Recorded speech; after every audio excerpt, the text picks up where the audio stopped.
L'esprit qui nuit à ta vie ne dort pas. Le diable se reposera quand toi tu entreras en bas. Quand ta tête sera mise en bas, c'est à ce moment où le diable va se reposer. Quand vous jouez avec la spiritualité, sachez que vous êtes un pion, un rien devant le diable. Je ne sais pas si je parle à quelqu'un. Voilà pourquoi à chaque fois que tu dors et que tu te réveilles en bonne santé, tes enfants, ta famille, ta maison, tout de toi est en bonne santé. Tu n'as pas mauvaise nouvelle. Rends gloire et grâce à Dieu. Rends gloire et grâce à Dieu pour la vie qu'il t'a donnée, pour la vie de ton mari, de ta femme. Pour la vie de tes enfants, rends gloire et grâce à Dieu. Vous savez, ceux-là qui sont morts, souvent on se pose des questions. Mais un tel a fait quoi pour mourir? Devant nous, on est des plus péchants que eux. Devant nous, on est les plus mauvais que eux. Si on cherche à voir, maman, monte, je veux que tu montes. Alléluia. Devant nous, notre caractère sont plus péchés et mauvais que eux. Mais eux sont décédés. Toi, tu es en vie. Je parle à quelqu'un. Pendant que tu dors, il y a des gens qui travaillent pour détruire ta destinée. Pendant que tu dors, il y a des gens qui travaillent pour détruire ta vie. Pendant que tu dors, il y a des gens qui travaillent pour détruire ton foyer, pour détruire tes relations. Voilà pourquoi il y a des gens, alléluia, l'obéa qui viennent en relation. Après, demain, relation baby. Des fois, tu te poses la question, mais qu'est-ce qui se passe? Alléluia. Rien ne peut prendre vie si seulement il n'y a pas eu des effets gratuits. Tu dors, tu te réveilles. Et à un moment donné, tu as des douleurs de bas-ventre. À un moment donné, tu as des maux de tête.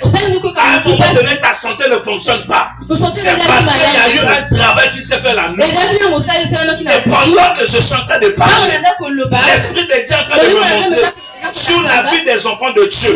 Je vois spirituellement, bizarrement, il y a un travail qui s'était fait. Et je suis en train de dire que tout ce que le diable a préparé est le sens de feu. Tout ce que le diable a préparé contre ta vie, cela est le sens de feu. Je suis en train de dire à quelqu'un, ne prends pas à la légère ce qui est spirituel. Voilà pourquoi moi, à chaque fois que je me réveille, avant de mettre pied sur le carreau, sur le sol, je rends toujours gloire à Dieu. Alléluia.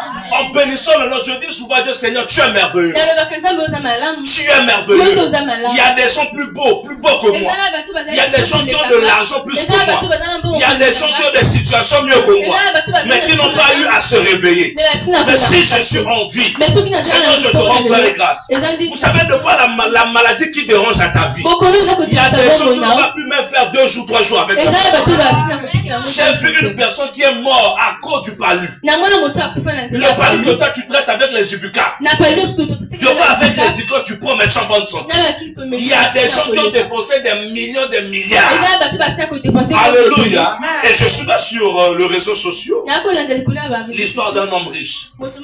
Cet homme était gravement malade. En allant à l'hôpital, son cas était compliqué. Quelqu'un dans ce lieu. Alléluia. On devait le placer sous oxygène. Alléluia. Parce qu'il n'arrivait pas à respirer. Il avait un problème au niveau respiratoire. Quelqu'un dans ce lieu.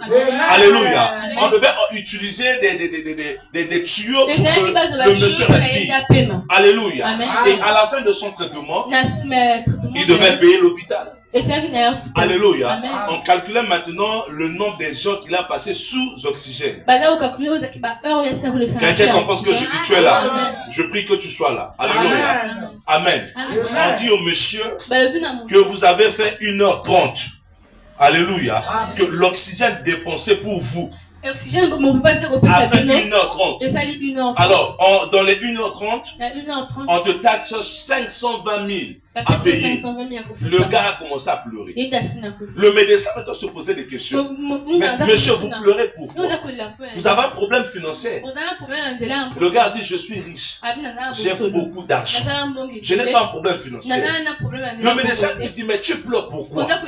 Il dit, si je pleure, ce n'est pas parce que je pense quelque chose. Ce n'est pas parce que dans mes poches, il n'y a pas l'argent. Je peux même payer le triple, le double. Je peux même payer plus que même ce que tu m'as demandé. Mais si je pleure, c'est parce que c'est à cause de 1h30.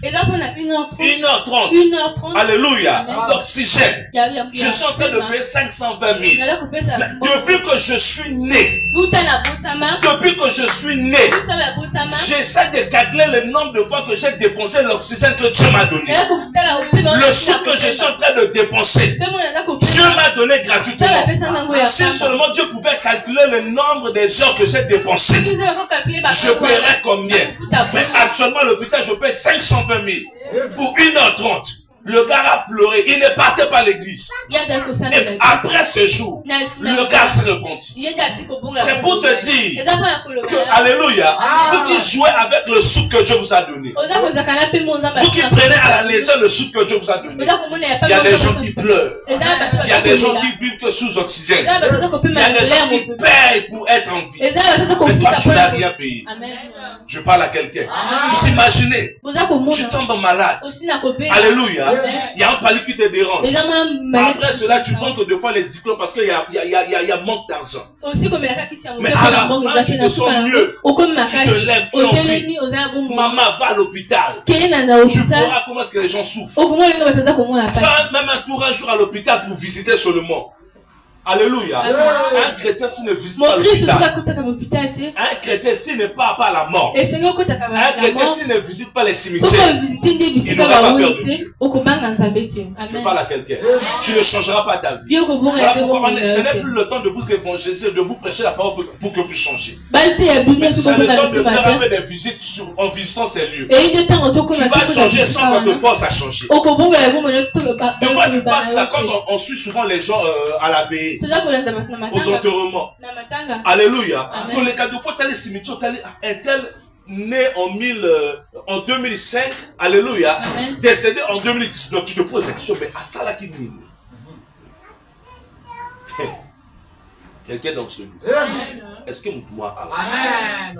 Et arrivant à l'année, tu te poses des questions. On est tout à l'heure. Moi, je suis quitté au Kogoué. Moi, je suis quitté au Kogoué. À Salinigno. Amen, papa. Amen. Je ne sais pas si quelqu'un comprend. Amen. Je ne sais pas pourquoi est-ce que l'Esprit de Dieu me pousse à parler. Beaucoup de gens négligent ce qu'est la spiritualité. Voilà pourquoi moi, chez moi, on ne me comprend pas. Alléluia. Quand tu ne veux pas servir Dieu, jamais avec Dieu. Et je ne m'associe jamais avec ceux-là qui ne prient pas. Quelqu'un dans ce lieu. Donc à chaque fois que tu te réveilles, apprends à bénir le nom de Jésus. Si tu as l'occasion de venir à l'église, arrive à l'église. Amen. Vous savez, il y avait des moments auxquels on se disait que en étant vieux qu'on meurt. Mais on a compris que ce n'est pas en étant vieux. Actuellement, il y a des bébés, il y a des jeunes. Il y a des bébés qui meurent.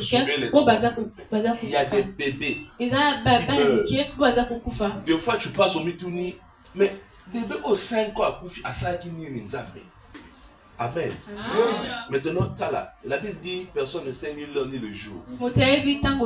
Ce n'est pas seulement concernant la venue du Christ. Mais personne ne sait. On connaît l'heure, on connaît le jour, on connaît l'heure de l'arrivée de l'enfant. Voilà pourquoi bizarrement quand la mère est enceinte, elle à l'hôpital. Alléluia. Par rapport à l'intelligence humaine, on peut détailler à la femme et tout le monde sait, c'est clair. Alléluia. Que c'est après 9 mois que la femme doit accoucher. Vous êtes l'autre avec moi, c'est ça. C'est ça. Alléluia. C'est après 9 mois. Amen.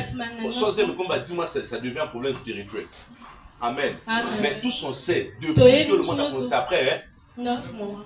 Vous êtes d'accord avec moi? Amen. Alléluia. Amen. Le médecin aussi, par l'intelligence de Dieu, il peut au moins définir, alléluia, la date, le mois où le jour l'enfant devait naître. Mais ce qui est bizarre, en aucun jour le médecin te dira le jour que tu mourras. En aucun jour le médecin, tu peux être malade. Le médecin va te prescrire des ordonnances. ordonnance. Mais il ne te dira jamais le jour que tu vas sortir. Dans toutes circonstances. Rendons grâce à Dieu. Pour ta vie, rends grâce à Dieu. Jusqu'à présent, tu es environ grâce à Dieu. Tu as besoin que tu lui rendes grâce. Ne viens pas à l'église pour les gens. Ne prie pas pour les gens. Ne sers pas Dieu pour les gens. Mais sers Dieu pour ce que Dieu fait. La première des choses qui doit nous pousser à servir Dieu, c'est la vie que nous avons. Quelqu'un dans ce lieu. Amen, papa. Nous continuons toujours avec notre thème. Parce que le jeudi, on n'a pas fini sur ça. Quelqu'un dans ce lieu. Donne-moi un bon amen.